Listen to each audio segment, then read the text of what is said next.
So then the family was very happy till that time, but 1988, it was very, very sad. My father passed away, and he was the teacher of us, our children, and everybody who know him. He was a great man. He was in Budapest before the war and after the war, also the president of the Philadelphia. So he teach my son Peter how to love the stamps. So Peter have a very good job before because he's a CPA and he have a wonderful job.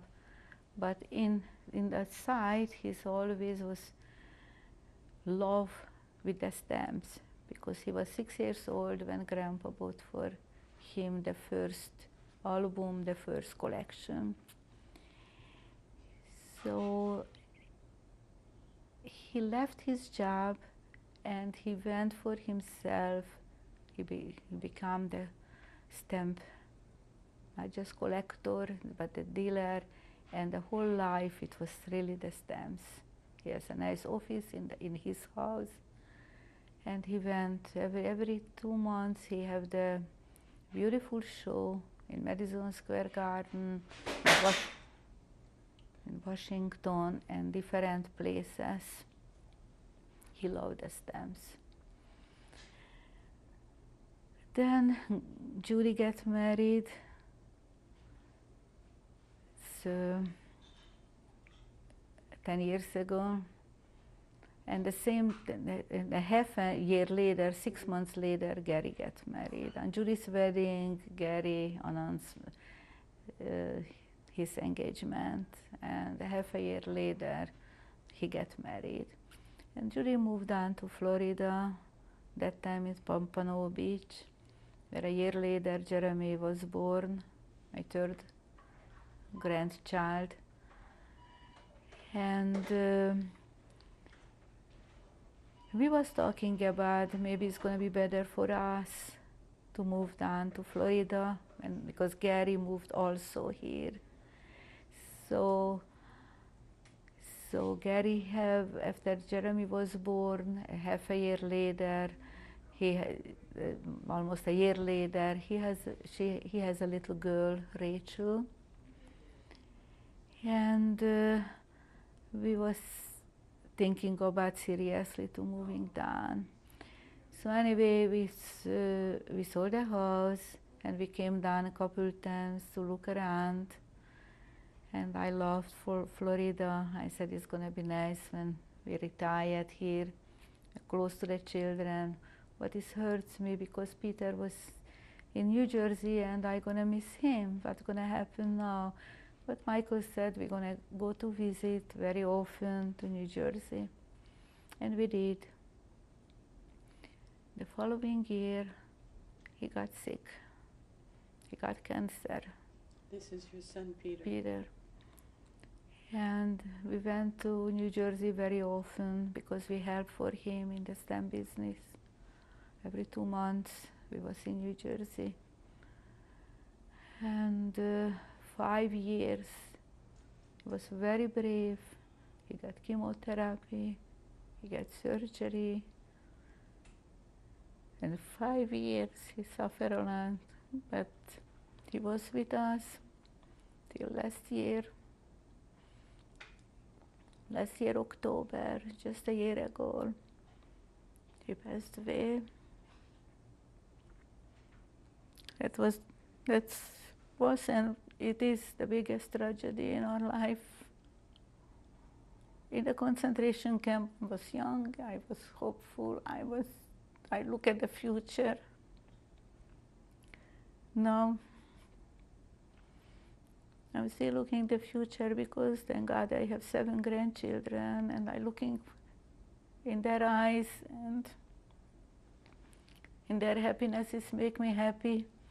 But we miss him very, very much.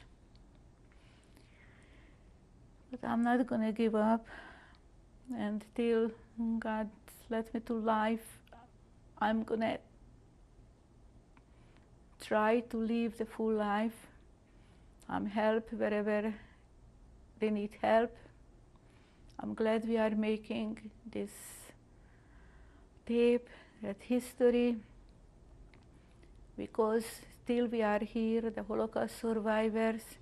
We have to talk about, we have to keep alive our tragedy, our story. We have to keep alive and give it to the future generation. They have to learn, and my daughter Judy she is working very hard with the second generation group, and I'm sure her children and also my other grandchildren will know what's happened with the grandparents during that terrible era, the Nazis, Germany, and all around the world. That's where here we are, and wherever they ask me to talk about, I'm all ready. How much it hurts, because it hurts very much, it's very painful, but I have to give it to that legacy, to the future generation, and it has to go from generation to generation. Thank you very much, Mrs. Ronay, for participating in this project, Survivors You're of the Shoah. welcome, and I'm happy I meet you, and I hope it's gonna help in the future generation to see that here we are, we are, and we hope we're gonna teach our grandchildren never again another Holocaust. Mrs. Ronay, will you please introduce your family? Sure. There is my husband, Michael Ronay. Thank God we are together now 48 years and hopefully many, many more. In 2 years we're gonna celebrate the 50th anniversary. And my daughter Judy, and my grandson Jeremy. Jeremy is 9 years old and is on the 4th grade in school. And Ariel, it's my little Tita. She's 6 years old and she's in the 1st grade. And we're very, very proud of them because they are very smart and study well. And in spirit, we have here my son Gary and my daughter-in-law Joanne and their children are very, very close to us, and we love them very much. And we will see them in this weekend. Rachel, who is 7 years old, 8 years old, it's gonna be 8 pretty soon. And Stephen is 5 years old, and Alexander is 3 years old. Alexander got his name after my father. My father was Alexander, and we are very proud of all of them. And Scott and Melissa is Peter's children. Scott in the college, he's 19 years old, and Melissa in the high school, she's 15 years old. And we hope they're gonna come over to see us in some vacation from school, the winter vacation, because we love them very much. It's my son's children. Judy, would you like to say what your past has been as a child of survivors? My past, well, it's my present also. It's with me, I guess, every day of my life, that my parents are survivors. And in the past, I thought more about my grandparents I didn't have, and my father's parents. I thought a lot about them, and they were kind of an instrumental force in my life growing up, even though I never knew them. Probably that's why, because they were absent. And I was lucky enough to have my mother's parents with us, and I grew up in a very European type of background, spoke Hungarian in the house. So the Hungarian culture influenced me a great deal. Then I went back to Hungary a few times with my grandparents and with my parents. And then as I grew older, I wanted to explore for myself what it really meant to me to be a child of survivors, and also how different would have been growing up in Europe. So I did a master's thesis on children of survivors and comparing the European, Israeli, and American.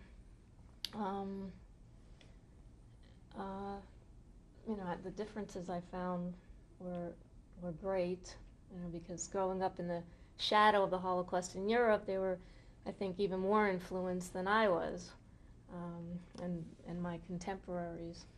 I started going to a therapy group in New York run by Dr. Yael Danieli, and she founded this organization for children of Holocaust survivors called the Group Project for Holocaust Survivors and Their Children. And that answered a lot of my questions as far as my feelings growing up, because there were always lots of ghosts in the closet, and they were literal ghosts.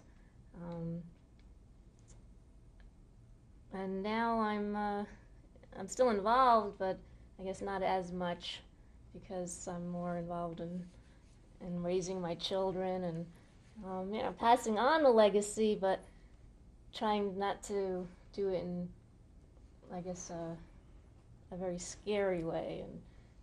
And they're much more removed than I am, obviously, and their link to Europe is much further than mine. But I think I'm raising them very Jewish. They go to Hebrew school, and we spend summers in a Jewish camp. I think that's very important. And I'm finding out also the ghosts in the closet when I was very young. I'm also finding out, or I found out by going to Israel and spending a year there, that being Jewish is a very positive experience. And I guess I viewed it as a negative when I was a child, because everything that was Jewish related had to do with the Holocaust.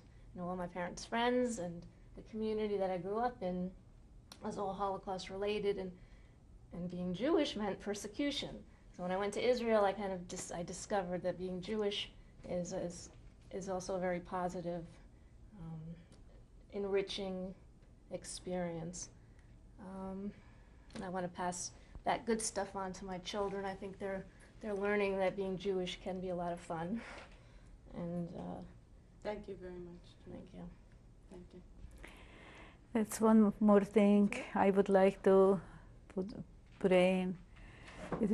I'm very proud of Judy, because how she raised the children, and also I'm very proud of Gary, how he raised, and with the help of the spouses. And I'm proud of my parents. I'm very proud of them for having survived what they survived. We have to do that. Being as strong as they are. And we have to do that, because if we are not here anymore, then our children, the second and the third generation, has to take over. And we have to teach the people. Don't say that the Holocaust never happened, because it's happened, and we are the living witnesses. Thank you. Or she don't have to show with a finger. No. This is the pictures. It's made around 1938. And this is the family pictures, my grandparents, my aunts, my uncles, my parents, and my cousins. The occasion was my grandparents' 40th anniversary. And that time I remember I asked my grandma, why you are taking the pictures, why you are making such a big party on the 40th anniversary? Usually people is making at the 50th. And she said, because I'm not sure I'm gonna be alive that time. And she was right, she was killed in Auschwitz with my grandfather. Where was the picture taken? In Budapest, in their home, in my grandparents' home. So from the left to right, the standing line is my mother, my father, it's my two uncles, my three aunts, my other uncle, my other aunt, and my other uncle. And in the sitting row, that's me. my grandma, my grandpa, and 2 of my cousins. So from the whole group, we 3 of us, the 3 grandchildren, we are alive. This is the pictures of me. The date is in Budapest, 1941, November 26. We made it for my grandparents for their anniversary. And in Hungarian, written down, is for my dear grandparents with much, much love from Susan. This is our wedding pictures, Michael and I, made in Budapest, 1947, June 15. There was our wedding at Dohány Street Synagogue. Start with Peter. Yes, going from left to right. This is our family pictures. It's made in Budapest in 1956, just before the revolution, maybe a month before. There is Peter, my son, 8 years old, my mother, Charlotte Winter, my husband, Michael Ronay, myself, my little boy, Gary, in Hungarian named Gábor, 4 years old, and my father, Sander Winter. This is my 3 children. I love them so much. It's at Peter's bar mitzvah. Peter is 13, Gary is 9, and Judy is 3 years old. That was in New Jersey, Passaic, New Jersey. Yes. This pictures was taken in Auschwitz, 1985.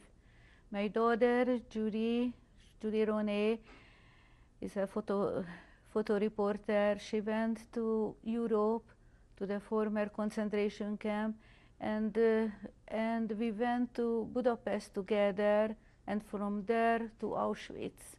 And this pictures is made in Auschwitz concentration camp. In this year, April 1995, we went to Ravensbrück. We had an invitation to the 50th anniversary of the camp. We was there, Michael and I, and we see Ravensbrück after 50 years. It's a terrible memory, but we had some pictures from there and also the video. 3 years? No, it's not. In 92, Okay. This is the pictures, it's the family picture. It was making at Melissa's bat mitzvah. That was 2 years ago, 1993. There is on the top is my daughter-in-law Joanne. Next, me, Michael. There is the bat mitzvah girl, Melissa Sherry. There is her brother, Scott. There is Judy's husband, Mel Aranov. There is the other line is Gary and his family, Rachel. In his lap is little Alexander, who got the name after my father. And on the other side, Stephen, are very, very beautiful children. There is my daughter-in-law, Peter's wife, Peter, my beloved son. I love him so much. And he's always, physically not, but mentally and emotionally, is always with us. There is Judy with Ariel and Jeremy.